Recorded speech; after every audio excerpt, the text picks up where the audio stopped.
माल भरा बा ट्रक चलाए राजधानी में। बालू माफिया भू माफिया रहे रोज अगवानी में।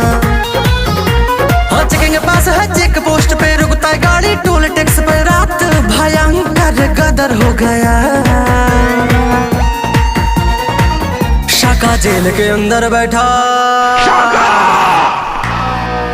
शाका जेल के अंदर बैठा बाहर मर्डर हो गया। शाका जेल के अंदर बैठा बाहर मर्डर हो गया।